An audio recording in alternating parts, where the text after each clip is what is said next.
여러분이 이 영상대로 IR덱을 만들게 되면 모든 투자자가 투자할 수밖에 없습니다. 준비가 된 회사라는 전제하에 말이죠. 덱 작성의 대전제. 이런 IR덱 작성법이 제가 봐도 이상적이지는 않다고 지난번부터 설명드렸었습니다. 현재의 유동성 고갈 상황에 맞는 가장 효율적인 방법을 찾아드릴 뿐이에요.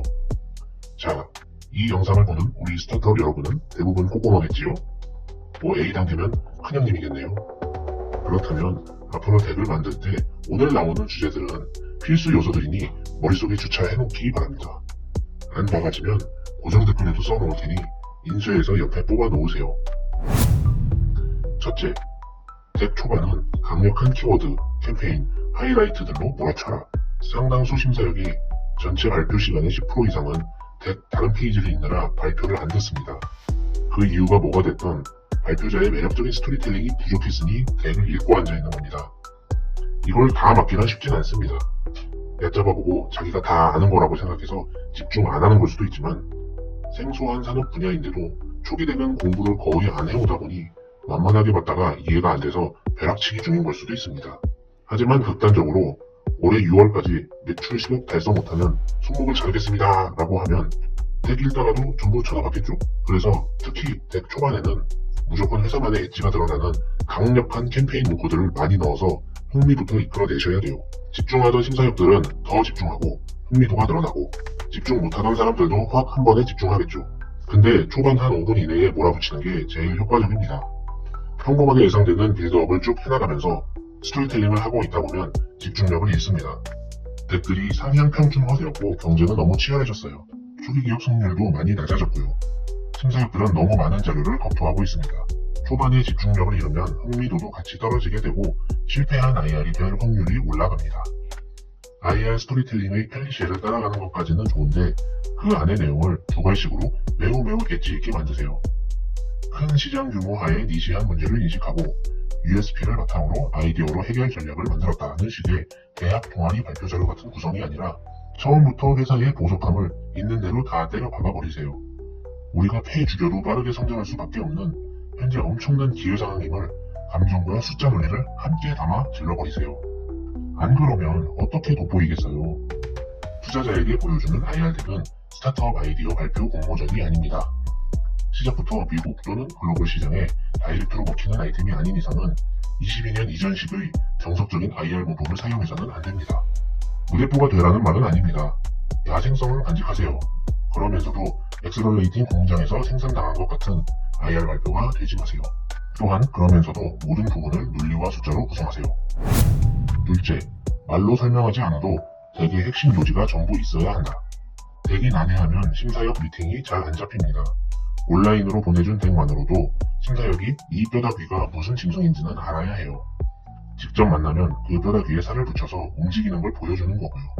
누구는 덱에 너무 내용을 다 적어두면 집중해서 안 듣고 덱을 읽기만 한다면서 키워드 위주의 피칭 덱은 따로 준비하라는데 만약 그런 거라면 심사역들은 수능 볼 때 듣기 평가 하나도 못 맞추겠네요? 독해지문 읽느라. 심사역은 그냥 5만 가지 이유로 어차피 안 쳐듣는 거예요. 온갖 논문 자료를 가져다 놓아도 발표가 충격적이면 열심히 들을 거예요. 그러니 덱에 핵심을 다 넣으세요. 여튼 덱만으로도 핵심이 전달되어서 만나기 전부터 심사역의 마음을 움직일 수 있어야 합니다. 대표님들이 이게 참 안 되세요. 그러다 보니 설명을 들으니 이제 좀 이해가 되고 매력적인데 솔직히 자료만 보고는 이렇게 좋은 회사인지 몰랐다. 이 소리를 거의 모든 대표님들이 IR 할 때마다 듣고 앉아 계십니다. 발표랑 자료가 딴 말이라는 겁니다. 자료가 보통 난해하죠.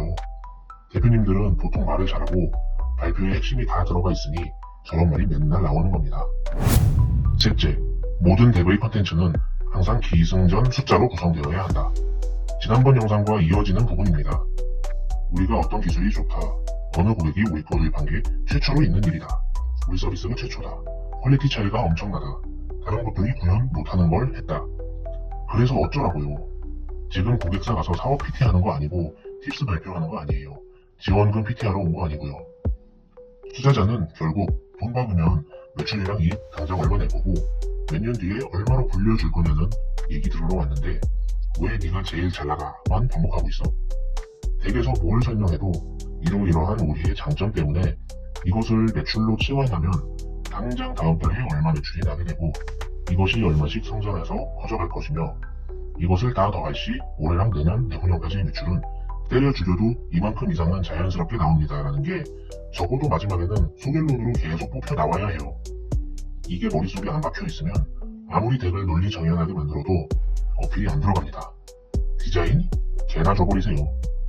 A씨에 펀딩 중인 사람들은 이게 무슨 개소리 하나 싶을 텐데 탑 AC 배치 못 가겠다 생각하면 그냥 제 말대로 이렇게 돌려보세요. 시드 덱은 프리-A답게, 프리-A는 A답게. 아시겠죠? 시드 덱부터도 왜 이렇게 병적으로 숫자를 만들어야 하는지에 대해서는 지난번 개발 영상을 더 참조하시기 바랍니다. 넷째, 덱의 그래프는 점이 중요한 게 아니라 점과 점 사이의 과정 설명이 중요하다. 자, 여기 당신의 예상 DAU, MRR, 매출 수주, 고객사 수, 처방 건수 등등등의 그래프가 잔뜩 있다고 칩시다. 스타트업은 시장 진출 전략에서 대중과 고고객 지인 얼리 어댑터 사이에는 캐즘이 존재할 거라는 챌린지를 자주 듣습니다. 또는 그래프가 올라가는 사이 잠재 경쟁자가 나타나거나 규제 이슈가 발생하거나 시장 트렌드가 옮겨가거나 하는 등 회사의 멋진 지수곡선식 상승을 방해하는 위험 요소가 없는지에 대한 챌린지를 듣습니다. 결국 당신의 그래프 모습에서 투자자가 궁금해하는 것은 점이 아니라 점과 점 사이의 여정입니다. 당신이 야심차게 무언가 상승한다고 적어놓은 그래프를 설명할 때 그 상승 판타지를 설명하라고 하지 말고 그것을 저해할 수 있는 각종 요인들을 어떻게 물리칠 건지 설명하세요. 당신의 그래프 설명은 기본적으로 리스크 대응에 대한 설명입니다. 미래에 잘 될 거라는 청사진이 아닙니다. 아이러니하게도요. 왜냐면 아직 당신 회사 덱은 코스닥 공모덱이 아니기 때문이에요. 매출 1.2억 원인 당신이 2년 뒤, 3년 뒤 얼마나 하겠다라는 것은 투자자 입장에서 정보가 아니에요. 오히려 그걸 헤쳐나가는 과정이 정보예요. 다섯째, 감추거나 포장하지 말고 솔직하게 표현해라. 제프 베조스의 위 발언은 투자할 때도 정말 해당되는 내용입니다. 무조건 솔직하게 다 표현하셔야 합니다. 초기 기업임에도 무언가를 감추거나 포장하지 않을 경우 투자가 못 들어올 것 같다라고 생각이 된다면 그건 그냥 님 회사가 안 좋거나 해결될 때까지 투자를 받아서는 안 되는 상황인 겁니다. 에이 너무 심한데? 울프형 T 아니야? 저 T 아니고 존나 F인데요. 기본적으로 모든 걸 100% 투명 솔직하게 공유한다 라는 마음이 안 들면 남의 돈 피해주지 말고 투자받지 마세요. 이런 회사들이 나중에 거짓말 쌓이고 쌓여서 더 큰 문제 일으켜서 대표이사 교체당하거나 소송당합니다. 반면 시드 투자 때부터 아예 그냥 이슈 다 공개하고 투자자들과 긴밀하게 소통하게 되면 회사가 잘 되건 잘 안 되건 문제가 안 생깁니다. 예상된 매출이 발생 안 했다? 솔직히 얘기하세요. 말도 안 되는 뒤통수를 맞았다? 다 공개하세요. 정말 부끄러운 것도 다 공개하세요. 이것을 IR 때부터 덱에다가 다 공개를 하시면 오히려 좋은 점수를 받게 될 겁니다. 투자자들이 산전수전 다 겪었기 때문에 마지막 투심까지 가면 대부분 숨긴 것들이나 감춘 느낌 나는 것들은 다 뽀록납니다.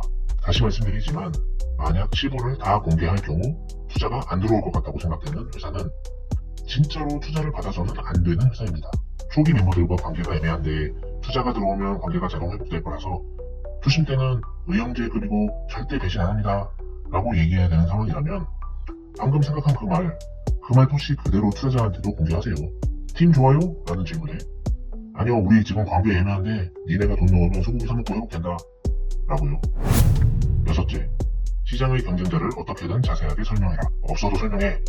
우리 서비스는 국내에서 우리가 최초로 시작하는 것이기 때문에 아직 명확한 경쟁자가 없습니다. 땡땡땡은 종합적으로 서비스를 하다 보니 저희 서비스도 일부 포함되어 있는 거고요. 하지만 버티컬로 이렇게 확장하려는 곳은 없습니다. 네, 당연히 똑같은 곳은 없겠죠. 선발주자랑 차별화할 거는 이미 알고 있고요. 하지만 중요한이 있더라도 반드시 피어 분석을 되게 해야 합니다. 정말로 같은 곳이 없거나 규모 차이가 많이 나서 단순 비교가 어렵더라도 어떻게든 끌어내셔야 합니다. 차라리 완전 동종 기업이 없을 경우 유사한 형태로 정비되는 다른 섹터를 가져와서 설명해도 됩니다.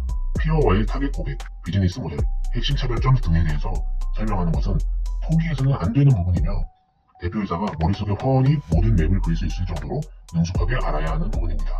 덱으로 반드시 표현해야 합니다. 이번 화에 덱의 목차를 작성 실무를 페이지별로까지 풀어내려고 했는데 지금 할 말이 너무 많습니다. 분량도 계속 늘어나고요. 연락도 많이 주시더라고요. 일일이 다 만나드리고 있습니다. 어쨌든 이번에는 가장 중요한 것들이라 생각했던 덱 작성할 때의 필수 요소들에 대해서 알아보았습니다.